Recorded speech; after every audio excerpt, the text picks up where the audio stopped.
여름이 정말 길었지만 하나님께서 주시는 그런 시절의 변화 가운데 깊어져가는 가을을 또 만끽하고 있습니다. 높은 하늘과 또 신선한 또 바람과 이런 것들을 통해서 하나님께서 우리를 또 인도하시는 부분들이 있고, 더 가을이 깊어가면 깊어갈수록 우리를 향한 하나님의 또 사랑과 그 은혜가 더욱더 깊어지시기를 소망합니다. 오늘 저희가 읽은 사사기 말씀, 같이 이 말씀을 통하여서 하나님의 뜻을 또 발견하고 우리를 향하신 하나님의 크신 놀라운 은혜와 그런 사랑들을 함께 나누면 좋겠습니다. 오늘 그 본문 1장 1절을 보시면 이렇게 말씀하고 있습니다. 여호수아가 죽은 후에 이스라엘 자손이 여호와께 여쭈어 이르되 우리 가운데 누가 먼저 올라가서 가나안 족속과 싸우리이까라고 말씀을 하고 있습니다. 하나님의 인도하신 가운데 이스라엘 백성들이 약속의 땅이었던 가나안 땅으로 이제 들어가서 정복 전쟁을 통하여서 그곳 사람들을 몰아내고 약속하신 그 땅에 대한 약속을 이제 성취가 되었습니다. 여호수아가 그 이스라엘이 이끌었고 인도함 가운데 그들 하나님의 백성으로 하나님의 군대로 잘 이끌어서 하나님의 뜻을 여호수아가 이스라엘을 통하여서 잘 수행을 하였습니다. 여호수아가 나이가 많아서 이제 죽게 되었고 이제 인도한 지도자가 없는 상황 가운데에서도 지금 이스라엘은 그들의 어떤 주관대로 행하는 것이 아니라 여호수아가 그리하였던 것처럼 먼저 하나님께 뜻을 구하고 하나님의 뜻 가운데 나아가고자 하는 모습들을 보여주고 있습니다. 하나님께 누가 올라가서 지금 남아있는 아직 점령하지 못한 가나안 족속과 싸우리까라고 여쭈는 모습들을 볼 수 있습니다. 그 이스라엘 백성들의 그런 여쭈음 가운데 하나님의 응답이 2절에서 말씀을 하고 있지요. 이렇게 말씀하고 있습니다. 여호와께서 이르시되 유다가 올라갈지니라 보라 내가 이 땅을 그의 손에 넘겨 주었노라 하시니라고 말씀을 하고 있습니다. 이스라엘 백성들의 물음이 있었고 또한 그 가운데 응답이 있었습니다. 하나님의 뜻은 유다 족속이 올라가서 가나안 족속과 싸우라고 말씀을 하셨습니다. 하나님께서 이 족속을 너의 손에 넘겨 주었다라고 말씀을 하고 있습니다. 넘겨 주었다라고 하는 것은 이미 완전한 승리를 이스라엘에게 다 주었다라는 말씀을 하고 있는 것입니다. 그렇기 때문에 이스라엘 백성들은 하나님의 그런 뜻에 순종함으로 이미 주어 주신 이미 승리를 붙들고 나아가기만 한다면 하나님의 그런 승리하심을 취득할 수가 있는 것입니다. 그 하나님의 인도하심, 하나님의 붙드심, 그것을 신뢰하고 순종하는 것이 이스라엘의 진정한 소명이자 사명으로 나아갈 길이었던 것입니다.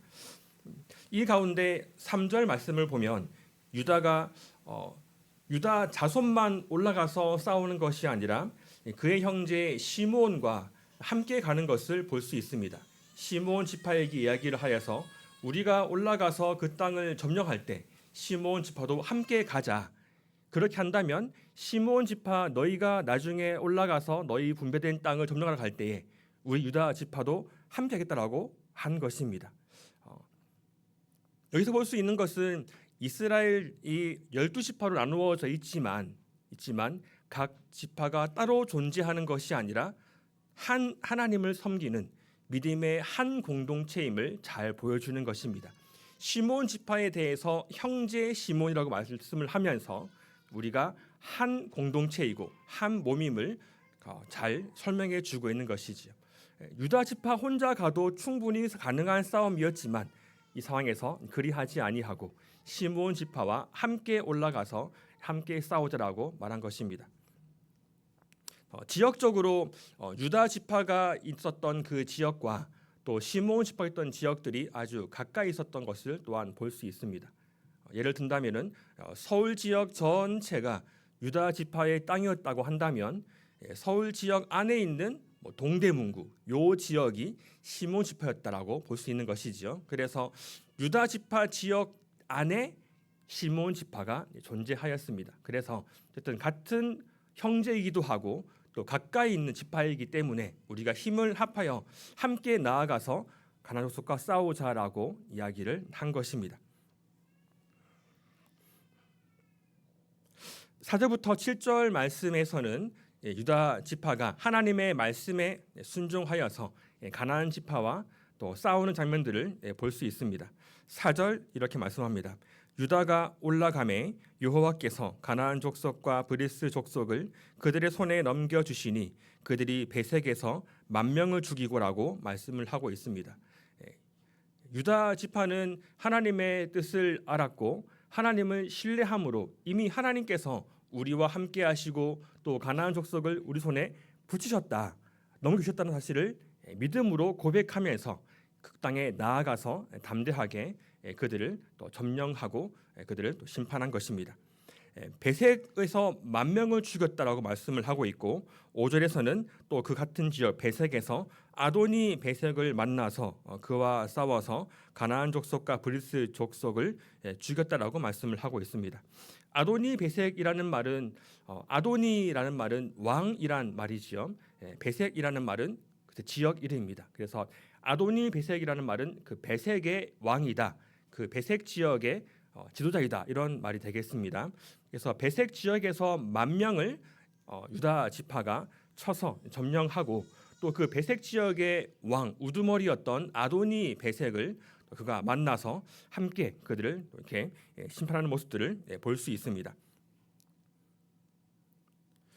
아도니 베색이 왕이기 때문에 순순히 잡히거나 그렇진 않았던 모양인 것 같습니다. 아도니 베색이 도망하였다라고 말씀을 하고 있죠. 6절 말씀에 보면은 그런데 유다 지파는 그 도망한 아도니 베색을 그냥 내버려 둔 것이 아니라 끝까지 아도니 베색을 쫓아가서 그를 잡았다라고 이야기를 하고 있습니다.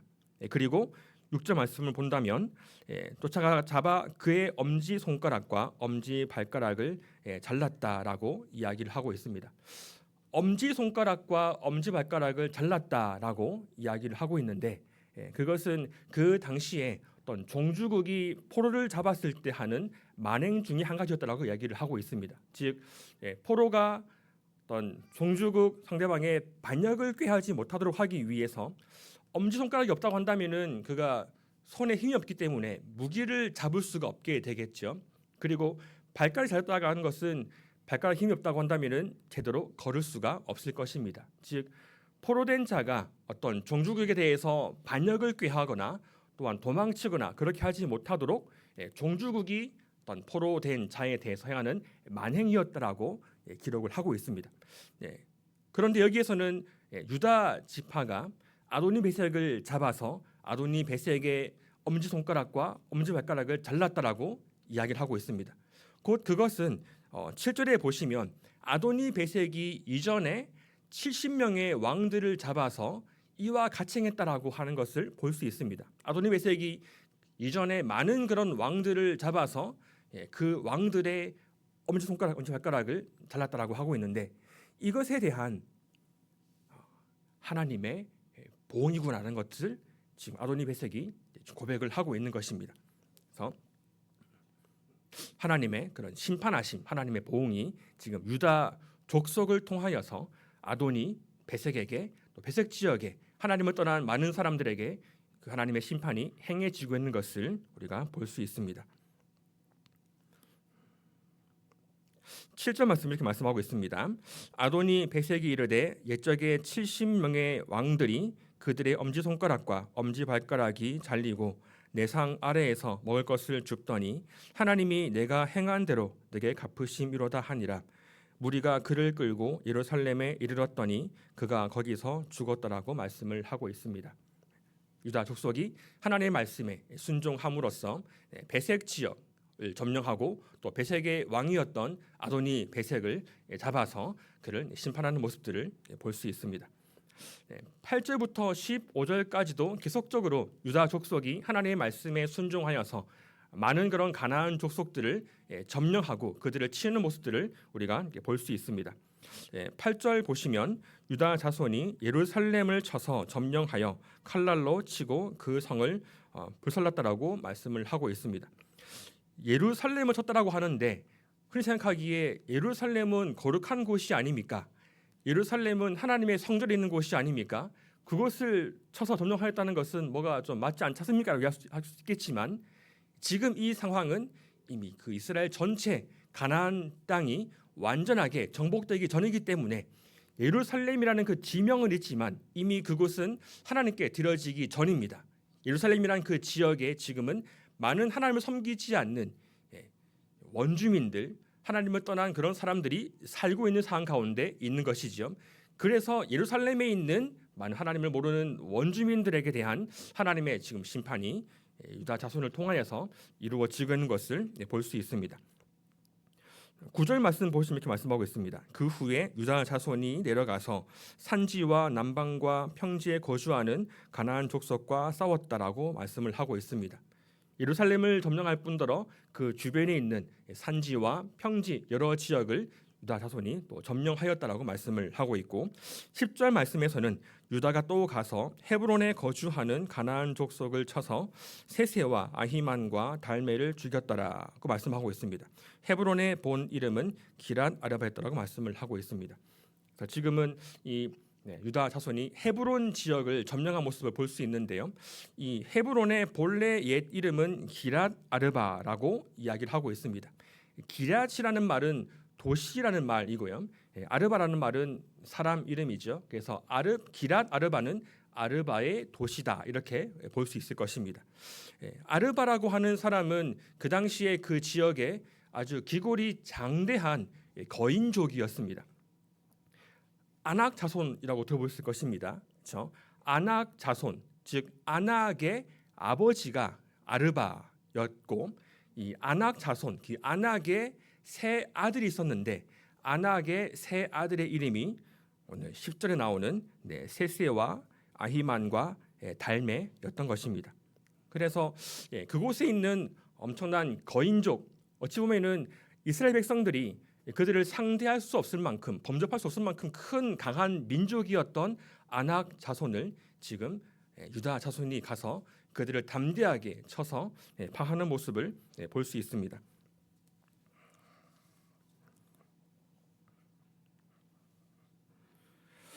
아낙 자손이 나오는 그런 부분이 우리가 민수기를 통해서 우리가 볼 수 있는데요. 민수기 13장 32절에 이렇게 말씀을 하고 있습니다. 제가 한번 읽어보도록 하겠습니다. 이스라엘 자손 앞에서 그 정탐한 땅을 악평하여 이르되 우리가 두루 다니며 정탐한 땅은 그 거주민을 삼키는 땅이요 거기서 본 모든 백성은 신장이 장대한 자들이며 거기서 네피림 후손인 아낙 자손의 거인들을 보았나니 우리는 스스로 보기에도 메뚜기 같았을 것이니 그들이 보기에도 그와 같았을 것이라고 말씀을 하고 있습니다.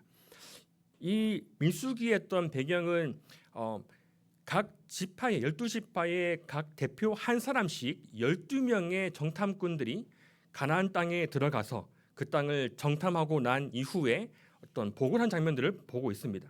아시다시피 12명 정탐꾼 가운데에서 2명, 즉 여호수아와 갈렙만 하나님을 신뢰함으로써 온전한 그런 정탐의 평가를 하였고 우리가 치러 갈 수 있다. 그들은 강하지만 하나님께서 함께 하시기 때문에 우리는 그들을 이길 수 있다라고 하였지만 10 정탐꾼은 그렇지 않았죠. 그곳에는 거대한 족속들이 있습니다. 그곳에는 아낙 자손이 있습니다.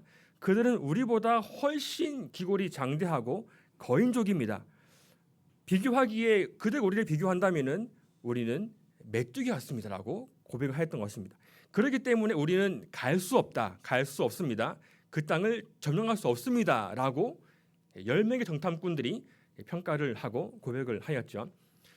그만큼 그 당시에 이스라엘 백성들을 아주 두렵게 하였고 그들의 공포심을 주었던 민족이 아낙 자손인데 오늘 말씀에서는 이스라엘 백성들 유다 자손이 하나님을 신뢰함으로써 하나님을 의지함으로써 그 이전에 공포의 대상이었던 아낙 자손에게 나아가서 담대하게 그들을 무찌르고 그들을 점령한 모습들을 볼 수 있습니다. 이것이 바로 그들의 힘과 능력으로 이긴 것이 아닌 이미 하나님께서 그것을 이스라엘 자손들에게 넘겨준 결과로 또한 이스라엘 백성들이 하나님을 신뢰함으로 순종의 결과로 얻은 승리다라고 우리가 또 볼 수 있는 것입니다. 11절 말씀 보면 계속적으로 유다 족속이 다른 지역을 점령한 것을 볼 수 있습니다. 11절에서는 드빌의 주민을 쫓아가서 그곳을 점령하였다라고 말하고 있고, 그곳의 본 이름이 기랏세벨이라고 말씀을 하고 있고요. 그때 갈렙이 이야기를 하죠. 누구든지 기랏세벨 그 지역을 점령하는 자에게는 갈렙의 아름다운 딸이 있었는데, 악사라고 하는 딸이 있었습니다. 그 악사를 아내로 주겠다라고 이야기를 하였습니다. 그때 온니엘이라는 사람이 나와서 담대하게 기랏세벨을 점령하였고요. 약속대로 갈렙은 온니엘에게 자기 딸 악사를 아내로 주어 주게 된 것이죠. 그리고 14절 보시면 악사가 이제 출가할 때에, 결혼해서 가정을 꾸려서 나가게 될 때에 자기 아버지에게 어떤 복을 구하게 됩니다. 그래서 어떤 땅을 주십시오라고 했었고, 그렇게 했었을 때 갈렙이 남방 땅을 선물로 주었다라고 이야기를 하고 있습니다. 뿐만 아니라 15절 보시면 이렇게 말씀하고 있습니다. 이르되 내게 복을 주소서, 아버지께서 나를 남방으로 보내시니 샘물도 내게 주소서 하매 갈렙이 윗샘과 아랫샘을 그에게 주었다라고 말씀을 하고 있습니다. 갈렙이 주었던 땅이 남방 땅이고요. 남방 땅은 네게브 지역이라고 해서 되게 사막 지역입니다. 광야 지역입니다. 그렇기 때문에 그곳에 필수적으로 반드시 필요한 것이 무엇이었겠습니까? 바로 물이었겠죠. 그래서 윗샘과 아랫샘도 같이 주었다라고 이야기를 하고 있습니다. 땅을 구했을 때 남방 땅을 주었고, 더불어서 그곳에 삶에 필요한 그런 부분들까지도 충만하게 채워준 것을 볼 수 있습니다. 바로 하나님의 말씀에 순종했을 때 주어지는 하나님 나라의 충만한 복을 말씀을 하고 있는 것이죠. 17절도 이제 계속해서 유다가 시므온과 더불어서 스밧에 거주한 족속을 쳤다라고 말씀을 하고 있고, 또 18절에서도 가사, 아스골론, 에그론 그 땅을 그 지역을 점령하였다라고 이야기를 하고 있습니다. 19절 말씀 중요한 부분이 또 나오게 됩니다. 19절 전반부 이렇게 말씀하고 있습니다. 여호와께서 유다와 함께 계셨으므로라고 말씀을 하고 있습니다. 그러므로 그가 산지 주민을 쫓아내었으니라고 말씀을 하고 있습니다. 즉 유다 족속이 지금 승승장구하고 여러 족속을 무찌르고 점령하고 할 수 있었던 것이 유다 족속의 힘이 뛰어나서 그들의 전력과 능력이 뛰어났기 때문이 아니라 그들과 함께 하시는 하나님의 능력이 컸기 때문이라고 말씀을 하고 있습니다. 하나님이 그들과 함께 하심으로 유다 족속이 이기고 승리를 거두게 된 것이다라고 말씀을 하고 있습니다. 이 전쟁, 이 정복 전쟁은 인간의 힘과 능력으로 싸우는 싸움이 아닌 하나님을 온전하게 신뢰함으로, 믿음으로 하나님 말씀에 순종하는 것에 관련된 전쟁인 것입니다. 인간의 힘과 어떠한 군사력과 조직력으로 싸우는 것이 아니라 이미 하나님께서 그 온 땅을, 가나안 모든 지역들을 이스라엘 모든 지파에게 붙여주셨고 건네주셨고, 이스라엘 족속들은 하나님을 믿음으로, 하나님을 신뢰함으로 담대히 나아가서 그들이 크든 적든 어떤 그들의 그 원주민들의 어떤 전력과 그들의 군사력과 이런 부분들이 강하든 강하지 않든 상관없이 오로지 하나님만을 붙들고 하나님만을 믿고 의지함으로 순종하며 나아갈 때에 승리를 얻을 수 있는 것이지요. 이렇게 승승장구한 유다도 어떤 19절 하반부를 보면 어떤 부족한 모습들을 보여주게 됩니다. 19절 하반부 이렇게 말씀하고 있습니다. 그가 산지 주민들을 쫓아내었으나 골짜기의 주민들은 철병거가 있으므로 그들을 쫓아내지 못하였음이라고 말씀을 하고 있습니다. 앞에까지는 담대하게 유다 자손이 하나님을 의지하고 신뢰함으로써 여러 족속을 무찌르고 점령하였지만, 지금 여기 골짜기 주민들은 쫓아내지 못하였다라고 말씀을 하고 있습니다. 그 이유가 무엇입니까? 그 이유는 골짜기 주민들은 철병거가 있었다라고 말씀하고 있기 때문입니다. 그 당시 어떤 상황을 본다고 한다면은 이스라엘 족속들은 어떤 청동기 문화였죠. 모든 무기들이. 그러나 그 땅에 골짜기 주민들은 청동기를 뛰어넘어서 그 당시 최고의 무기인 철 무기를 갖고 있었던 것이지요. 그렇기 때문에 그들을 점령하지 못하였다라고 말씀을 하고 있습니다. 그렇다고 한다면 하나님께서 철 병거보다 약하신 분이십니까? 하나님께서 철 무기보다 약하신 분이신가요? 그렇지는 않습니다. 그렇죠? 하나님은 모든 만물을 창조하신, 오히려 여리고성을 하나님의 뜻으로 말미암아 돌면서 소리 지르는 통해서 무너뜨리신 하나님이십니다. 철 병거보다 훨씬 강력하신 하나님이심을 우리가 말씀을 통해서 충분히 알 수 있습니다. 그럼에도 불구하고 여기에서 유다 자손이 철 병거가 있는 골짜기 주민들을 쫓아내지 못했다고 한 것은 그들이 온전하게 하나님을 신뢰하지 못하고 철 병거가 있는 어떤 그들의 무기를 보았다라고 하는 것이지요. 그들이 가진 그 무기, 우리를 넘어뜨리게 하는, 우리를 무섭게 하는, 공포심을 주는 그 무기를 그들이 본 것입니다. 끝까지 하나님을 바라보고 하나님을 신뢰한 것이 아니라 우리에게 어떤 인간적인 관점에서의 인간적인 무기를 보게 되었던 것이지요. 예를 든다면은 어떤 소총만을 가지고 있는 부대가 최신의 전투기, 이지스함, 핵무기를 가지고 있는 부대와 싸운다고 한다면 어떻겠습니까? 소총만 가지고 있는 부대가 최신의 전투기와 이지스함과 여러 가지 핵무기를 가지고 있는 부대를 이길 수 있을까요? 두렵지 않겠습니까? 당연히 두려울 것입니다. 그러나 이 전쟁은 마치 소총을 가지고 있는 그 부대가 최신의 전투기와 이지스함과 핵무기를 가지고 있는 그 부대를 능히 이길 수 있는 전쟁이었다라고 말씀을 하고 있는 것입니다. 그것은 그 소총 부대가 뛰어나기 때문이 아니라 그 모든 부대보다 가장 뛰어나신 하나님의 능력이 가장 크시기 때문이라고 말씀을 하고 있는 것입니다. 이스라엘 민족들은 끝까지 온전히 하나님만을 바라보며 하나님만을 신뢰하며 붙들므로 순종함으로 나아가야 했던 것이지만 철 병거가 있는 골짜기 민족 앞에서 그들이 무릎을 꿇었던 것입니다. 끝까지 하나님을 신뢰함으로 나아가는 것이 정말 중요하겠습니다.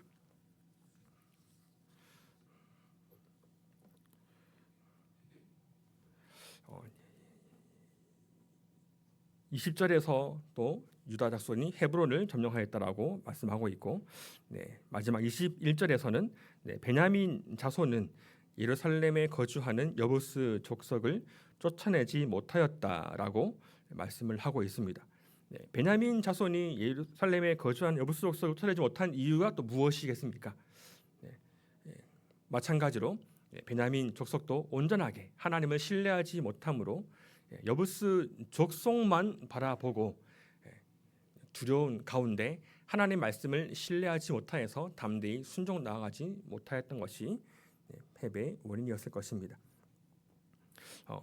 이후 구절에서 읽지는 않았지만 여러 족속들이 나오게 있죠. 므낫세 지파, 에브라임, 스불론, 아셀 쭉 나오는데 납달리 마찬가지로 이들도 그들의 분배된 그 땅의 원주민들 가나안 족속들을 쫓아내지 못하였다라고 기록을 하고 있습니다. 온전하게 하나님을 신뢰하며 나아가지 못한 결과였던 것입니다.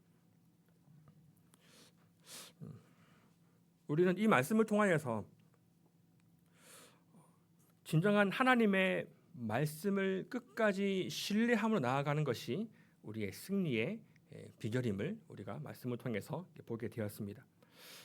순종은 믿음으로 말미암는 것입니다. 순종과 믿음은 같이 가는 것이지요. 순종이 있다는 것은 믿음의 어떤 결과로 주어지는 것입니다. 예수 그리스도를 믿고 하나님 믿는다면 그에 합당한 순종으로 나아갈 것입니다. 반대로 불순종은 진정한 믿음이 아닌 믿음이 약한 것을 대변할 것입니다.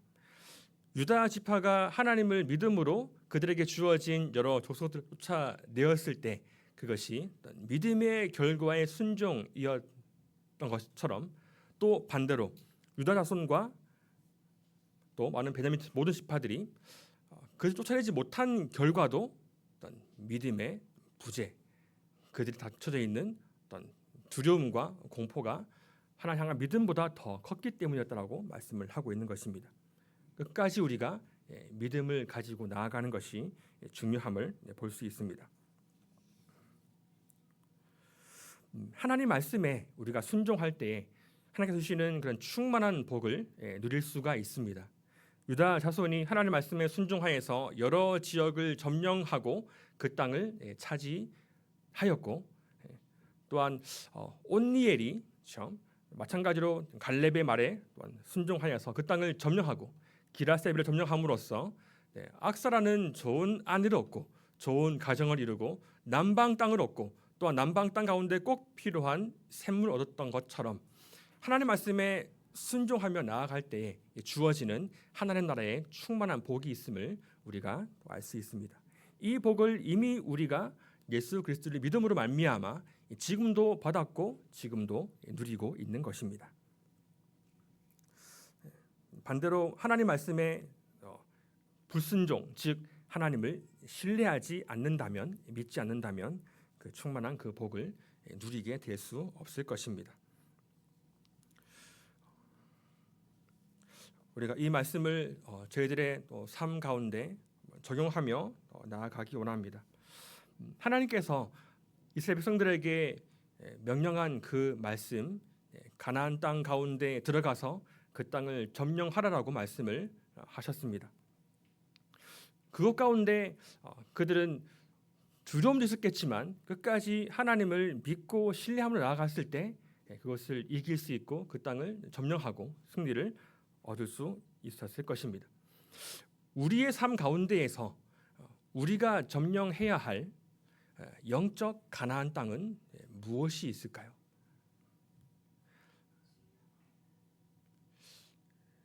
유다 자손이 철병거가 있는 골짜기 주민을 두려워하여서 그 땅을 점령하지 못하였는데 혹시나 우리의 삶 가운데 있는 영적 철병거는 어떤 것이 있을까요?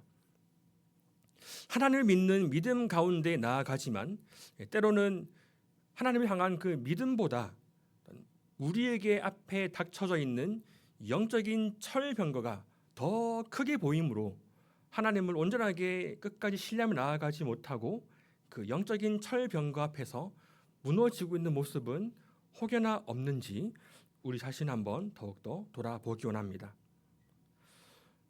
하나님께서 이미 그 땅을 너희 손에 넘겨주었다라고 말씀을 하고 있습니다. 이미 예수 그리스도의 모든 구원 사역과 성삼위 하나님의 구원하심의 그런 모든 은총이 이미 우리에게 주어져 있습니다. 하늘과 땅의 창조주이신 만물을 통치하시는 그 하나님께서 우리와 함께 하시고 우리에게 이미 승리를 허락하여 주신 것을 우리가 잊지 않으면 좋을 것 같습니다.